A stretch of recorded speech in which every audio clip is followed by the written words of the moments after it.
Right then, I think we'll kick off, and if anyone else joins, the session is being recorded, so they can catch up on that. We've got half an hour, but I don't think we'll take the full half an hour, so you will be able to have some of your time back. But we are here today to talk about the business continuity plan, and just generally to raise a bit of awareness about it, so that you can understand what it is, why we've got it, and what your role would be within it. So, what is a business continuity plan? Firstly, a business continuity plan is just there for major incidents, really. And we define a major incident as something that requires urgent action and could have a significantly harmful effect upon individuals or the charity or its reputation. The business continuity plan sets out of how we respond when things go wrong, how we would keep people safe, which is very important to us in this, and how we would keep our services running, as well as who is responsible for managing that response and how we would communicate and recover. When designing a business continuity plan, it can really feel like you're becoming a deep conspiracy theorist, wearing that tinfoil hat and trying to think of every eventuality and how you would actually manage it. So it's not a small task, and you really are planning for almost the unimaginable. Why do we have it? I've already touched on protecting people, and as I say, that is going to be a repeating theme throughout this presentation, and it is the most important thing to us. Protecting people means yourselves, your wider team, supporters, service users, beneficiaries, or anyone in the public, just anyone that could be impacted by an incident.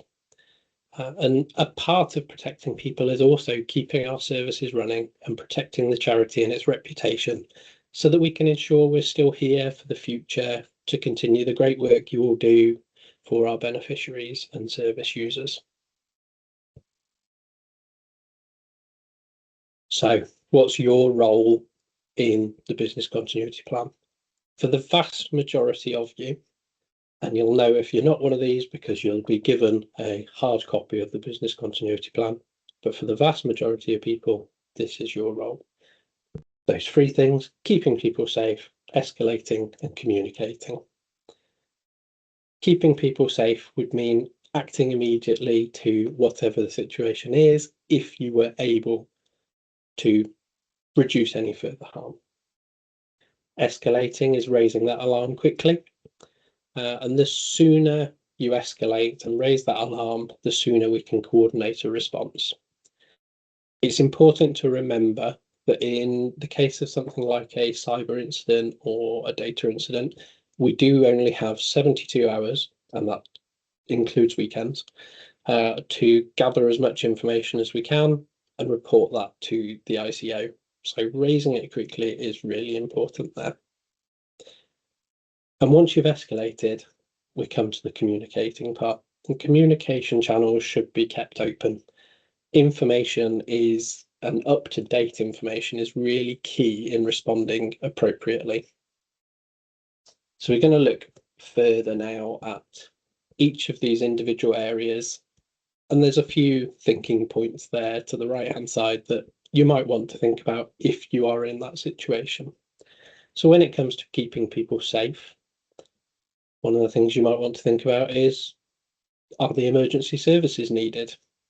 This is before anything, you're kind of thinking, right, do I need to call 999? Do I need to get anyone safe, anyone some help here? And that includes thinking about if there's a safeguarding risk, do you need to speak to the safeguarding team, for example? And can I safely reduce further harm? And the safely is critical there, because even if you could think of some way that you could reduce further harm, but doing so puts yourselves at risk, we don't want you to do that. Keeping everyone safe is crucial to us. On to escalating. So this one is generally common sense here. you're thinking, who is the right person to tell? Usually that will be your line manager, but going on to the second point, are they available? If they're not available, you could go to their line manager, and it just keeps going up and up all the way up to trustees. And you'll find in the business continuity plan, we've got some key contact details in there so that at any time you can grab it, see exactly who you need to contact and raise that alarm with them.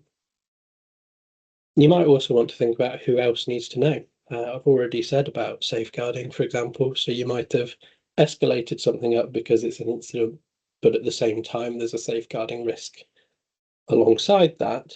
So you might want to contact the safeguarding team through the usual safeguarding channels. Moving on to communicating. Here is where we look at what are the key facts. That's very important for communicating. Everyone needs to be aware of what is going on and what the key facts are about that. And since the point you escalated or you last communicated, has anything actually changed? Is the situation entirely different now and it needs to be updated with those responding to the incident? And for me, the third point is very important. Have I been understood? In my career today, I've dealt with lots of crisis and emergency when I was doing expedition leadership and the likes, and this is crucial. Ensuring you've actually been understood when you've passed on those key facts and the updates. And it sounds somewhat robotic, but I find the best way to do that is at the end of communicating, ask someone, can you repeat back to me what you've understood from what I've said? And you can very quickly pick up, therefore, if something's been missed or if something's been entirely misunderstood, and you can correct it at that point. Misunderstandings and miscommunication create a lot of delay or poor response in crisis, and it happens a lot more in a crisis situation. So that is an important point to remember. So once we've done all that, what comes next? Well, at that point, your job is essentially done. The incident management team is formed, and that is formed from appropriate people for the incident, but generally that will always include members of senior leadership team, CEO, and they will be then managing communications and the response centrally. You're not expected to manage the incident alone. You should make sure that you escalate early, and then after that, be on hand to give those communication updates, keep that key information flowing, but you're not alone in it.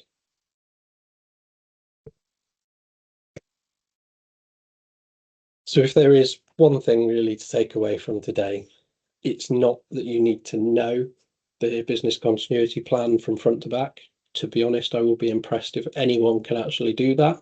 It is a big document in and of itself.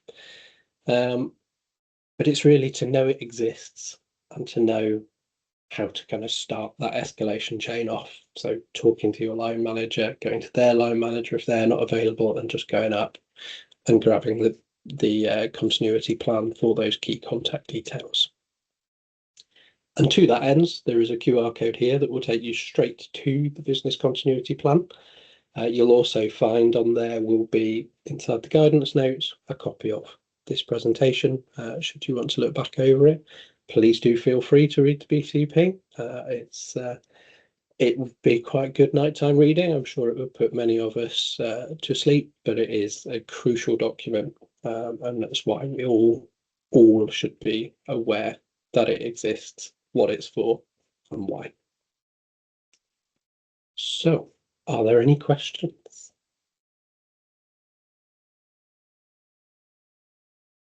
Beatrice? Hi, thanks a lot, Alex. That was really useful. Could you let us know what the next steps are then going forward? Yeah.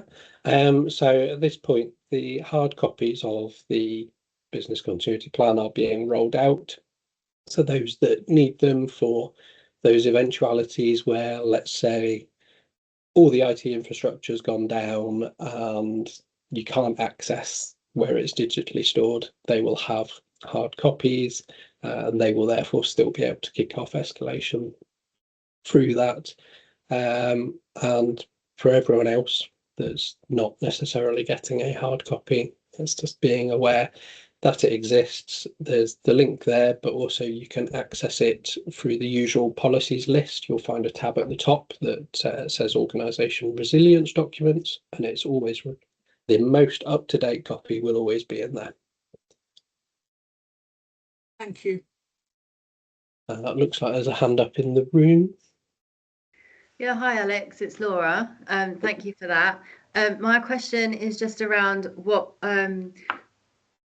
type of thing would you be expecting us to kind of be reporting in for? So for instance, is it just around data and around kind of communications and stuff that are going out to external people, or would it be something like, for example, if we were on an event and one of our members of staff, like something could happen to them, like is this like what kind of incident would you be expecting to go through this?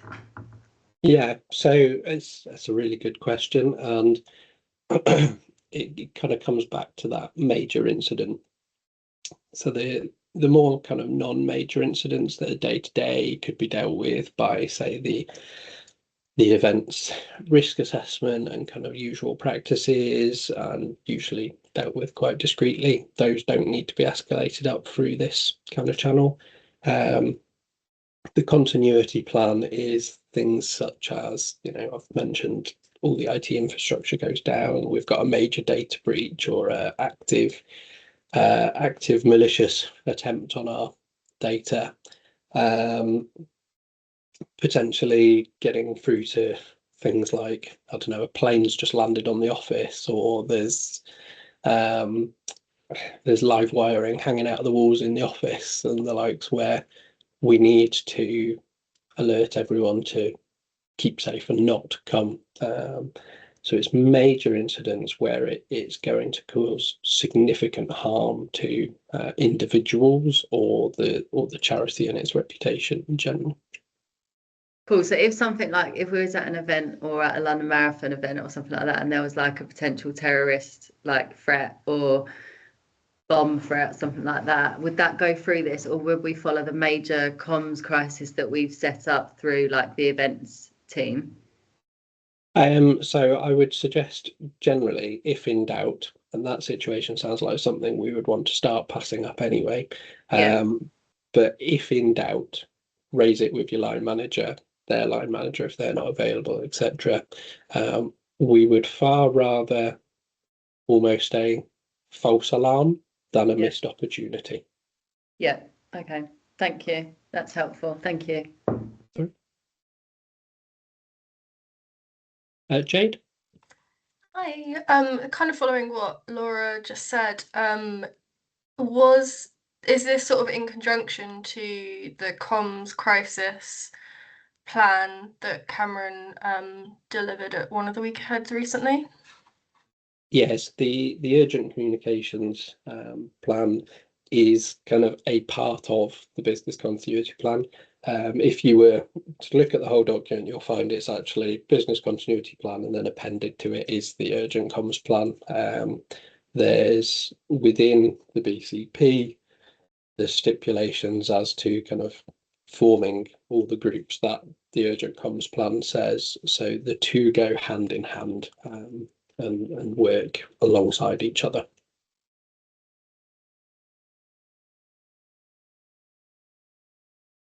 Ibrahim?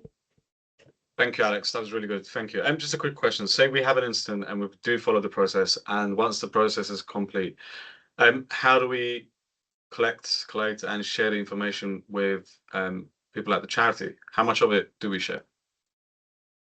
So is that referring to kind of in the situation how you would pass things up, or is that how we would then communicate out to all staff during the incident?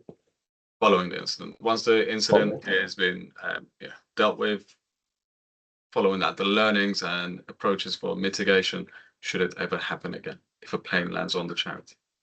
Yeah, So that would kind of be over to our normal kind of reporting. The business continuity plan focuses very much on kind of at that moment in time, what are we doing? How are we forming the incident management team? Who needs to be in that, and how to respond once we've kind of got round to the recovery phase, the reporting phase, things ease down a bit more, we can go through our usual steps and work out how best to communicate that out with the charity, and how to note our learnings.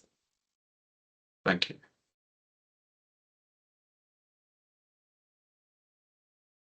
Any further questions at all?